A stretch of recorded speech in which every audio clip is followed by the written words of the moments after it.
আটাইতকৈ ডাঙৰ railway station, কিন্তু বহুত ৰেলগাড়ী নৰখে। সেইকাৰণে ৰাইজে বিচাৰিছে যে গোসাইগাঁৱত Kamrup express, north east express, Sifung passenger, Vande Bharat আৰু বিবেক এক্সপ্ৰেছ গোসাইগাঁও ৰেল ষ্টেচনত ৰখিব লাগে। লাগে নে নালাগে? লাগে, পাক্কা লাগে। ঠিক আছে, মই যিমান পাৰো ৰেল মোৰ এছেম্বলি ইলেকশ্যনৰ আগতে আপোনালোকৰ কাম মই কৰি দিম। ঠিক আছে, পাক্কা। তাৰপিছত গোসাইগাঁও মিউনিচিপালিটি ৱেষ্ট, এই কাম কোনে কৰিব পাৰিব? দিল্লীত মোদী, দিছপুৰত বিজেপি, কোকৰাঝাৰত বিজেপি, ট্ৰিপল ইঞ্জিনৰ চৰকাৰ, গাড়ী ধাৰাত ধাম স্পীডত চলিব। হয়নে নহয়?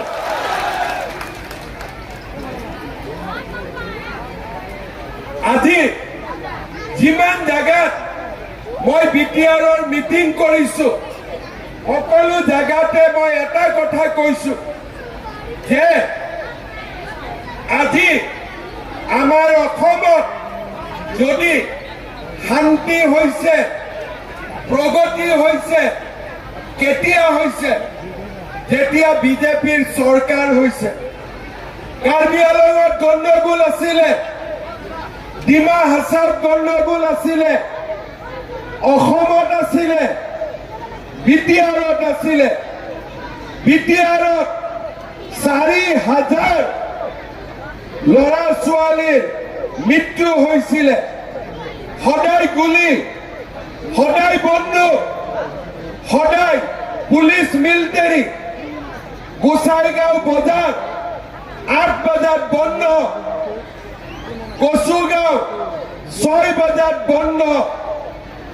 বিটিআৰৰ মানুহে ল'ৰা ছোৱালীক পঢ়িবৰ কাৰণে বাহিৰত পঠায়, কাৰণ বিটিআৰত শান্তি নাছিল। লিজ হল নে অৰুণোদয়? ছাৰ ভিচিডিচি ফৰ্ম লৈ গৈছে। আৰে এইটো কি বস্তু? এনেকে হলেতো মানুহ দুখত থাকিব, মানুহ কষ্ট পাব, মানুহে ভাবিব যে আমি বিটিআৰত থাকি নেগলেক্টেড হৈছো। কিন্তু যদি বিটিআৰে ভাল কৰি কাম কৰে, ভিচিডিচি নাথাকে, সকলো গৰীব দুখীয়া মানুহে 1 টকাও ঘোষ নিদিয়াকৈ চৰকাৰী আঁচনি লাভ কৰিব। সকলোৰে লগত ভালে থাকো। হাগ্ৰামা মহিলাৰীৰ লগতো মোৰ ভাল, প্ৰমোদ বড়োৰ লগতো মোৰ ভাল, BPFৰ লগতো মোৰ ভাল, UPPLৰ লগতো মোৰ ভাল। যদি মই BPFক কওঁ যে 10টা সিট আমাক দিয়ক, আপোনালোকে 30টা সিট খেলক, কোনো আপত্তি নাই। মই যদি প্ৰমোদ বড়োক কওঁ যে 10টা সিট আমাক দিয়ক, 30টা সিট আপুনি খেলক, কোনো কষ্ট নাই। আৰামত বিজেপিয়ে 10টাৰ ভিতৰত 8টা 9টা জিকিব পাৰে। কিন্তু সমস্যা সমাধান কেনেকে হ'ব?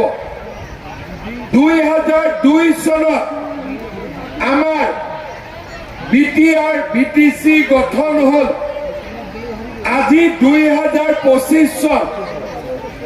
যি ল'ৰা 2003 জন্ম হৈছিলে, আজি 2025 চন, তাৰ বয়স 22 বছৰ হৈ গ'ল। যি বাচ্চা মাকৰ পেটত আছিলে, সি এতিয়া বিয়া হ'ব। তাৰ মানে বিটিআৰ নতুন নহয়, এবছৰ 2 বছৰ নহয়, চাওঁতে চাওঁতে 22 বছৰ হৈ গ'ল। তাৰ মানে এতিয়া আৰু ট্ৰায়েল কৰাৰ সময় নাই, টেষ্টিং কৰাৰ সময় নাই। এতিয়া আমাক ৰিজাল্ট লাগে, আমাক উন্নতি লাগে, আমাক কাম লাগে। আৰু অসমৰ বাকী জাগা নহলে ইয়াত গৰীব মানুহৰ কোনো উন্নতি নাই। কিমানে অৰুণোদয় পাইছে হাত ডাঙক, আৰু কিমানে নাই পোৱা হাত ডাঙক। প্ৰধানমন্ত্ৰীৰ ঘৰ কিমানে পোৱা নাই হাত ডাঙক।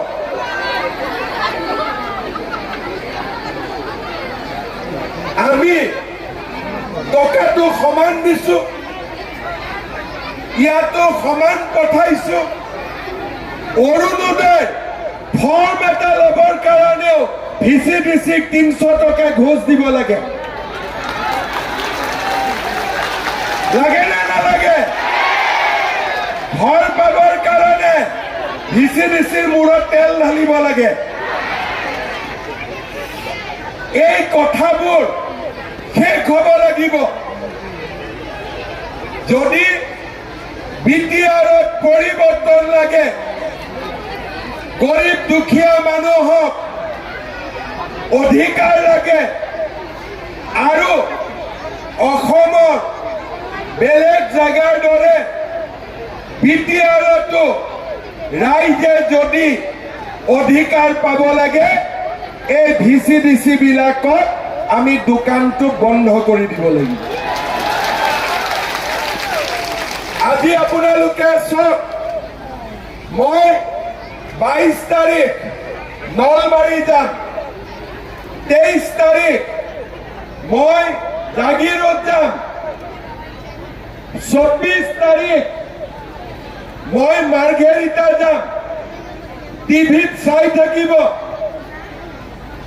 হাজাৰ হাজাৰ মহিলা আহিব লাখপতি বাইদেউৰ টকা ল'বৰ কাৰণে।